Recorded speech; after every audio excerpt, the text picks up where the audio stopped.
वो ऊंचे ते ऊंचे देवता है।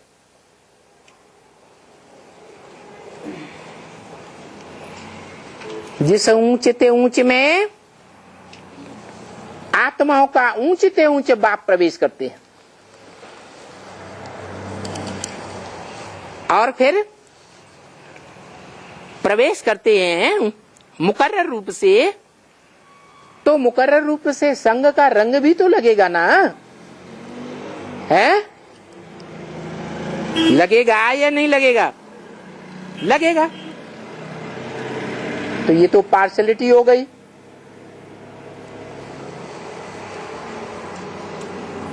दूसरी मनुष्य आत्माएं कहेंगी हम में क्यों नहीं प्रवेश करते? उस एक में ही क्या खासियत? कह सकते हैं कि नहीं? है? क्यों? वो एक आता है, एक व्यापी है, वो एक है परमार्थी है, वो स्वार्थी है, कि वो इस सृष्टि का ऑलराउंड पार्ट बने। वो तो अभी आपने जाना ना।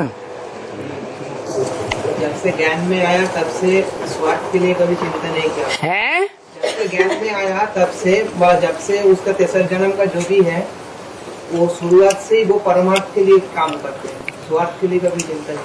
हाँ, अगर ये षष्ठ रूपी रंगमंच है तो इस रंगमंच का कोई हीरो पार्टधारी भी जरूर होना चाहिए, और वो हीरो पार्टधारी हर जन्म में हीरो ही बन करके पार्ट बजाएगा या नीचे पार्ट बजाएगा? हीरो बन करके पार्ट बजाता है। कैसा हीरो?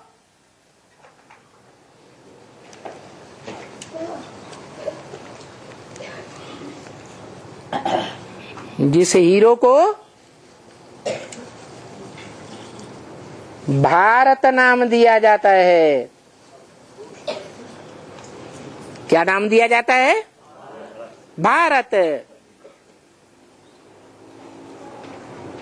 सभी धर्मखंड विनाशी और भारत अविनाशी धर्मखंड।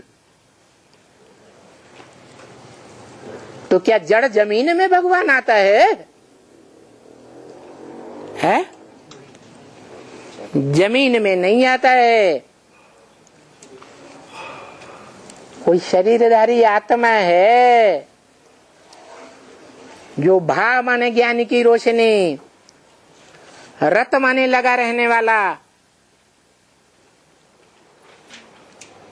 84 जन्मों में भी ज्ञान की रोशनी में लगा रहने वाला है।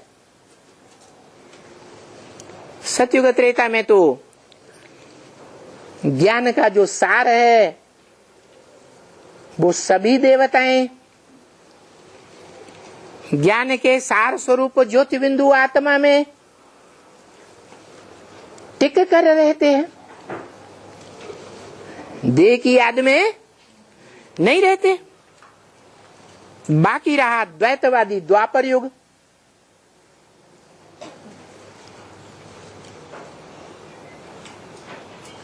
जिस द्वैतवादी युग में दो दो धर्म, दो दो राजा, दो दो राज्य, दो दो कुल, दो दो मतें, दो दो भाषाएं हो जाती हैं, तो उस युग में भी वो आत्मा ज्ञान की रोशनी में ही रत रहती है।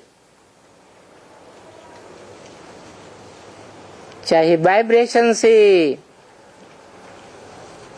चाहे दृष्टि से, चाहे वाचा से, ज्ञान सुनने और सुना करके, और चाहे कर्मेंद्रियों के कर्मों से। कर्मेंद्रियों से कर्म करके भी तो ऊंचते ऊंच पार्ट बजाया जा सकता है या नहीं बजाया जा सकता है? बजाया जा सकता है।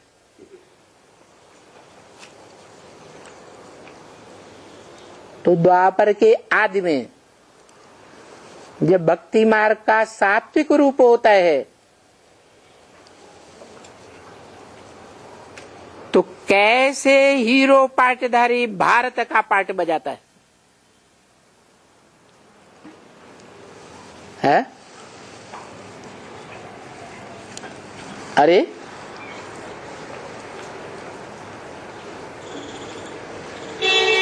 कहते हैं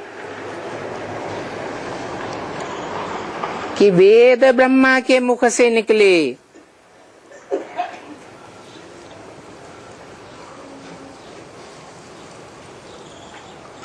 और फिर कहते हैं द्वापर में वेद बनाए गए।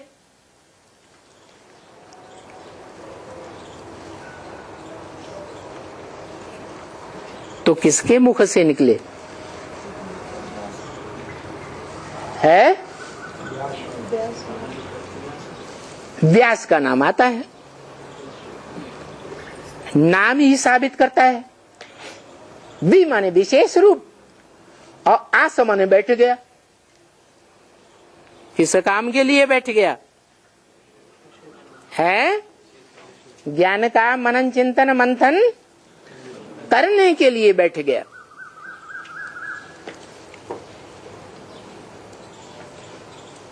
द्वापर के आदि से ही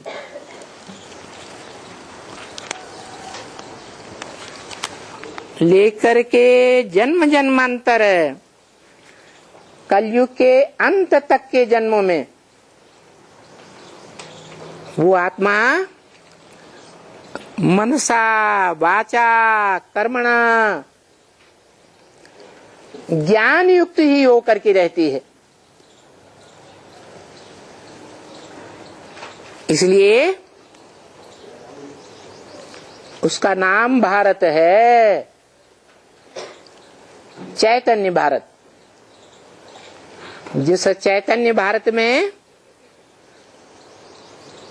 आत्माओं का बाप चैतन्य सुप्रीम सोल प्रवेश करता है, संगम युग में ही प्रवेश करता है मुकर्रर रूप से। और जब से प्रवेश करता है तब से लेकर सतयुग के, त्रेता के, द्वापर के, कलयुग के शूटिंग के अंत तक संगम युग में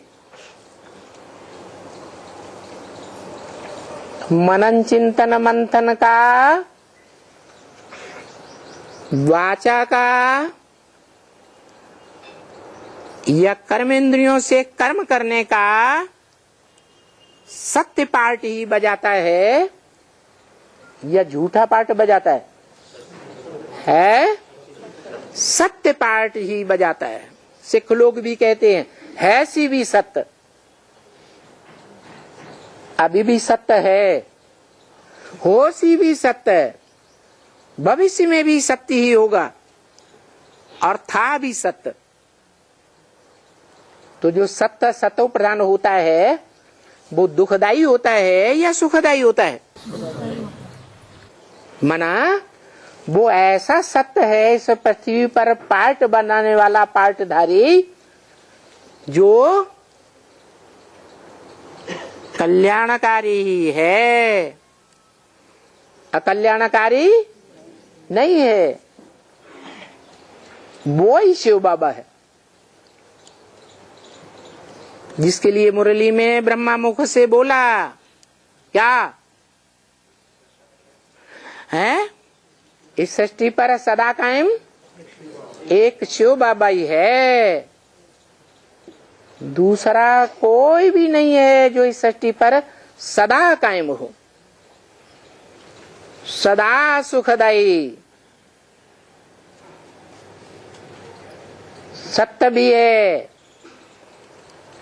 सत्य है तो कल्याणकारी होगा या अकल्याणकारी होगा?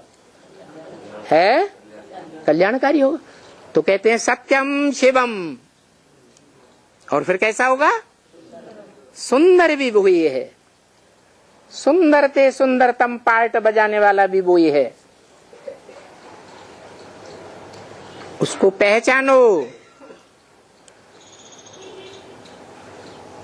संगम युग में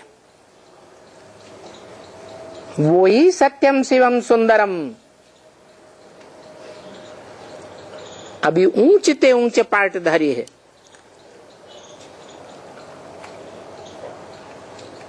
ऊंचे ते ऊंचा भगवंत है।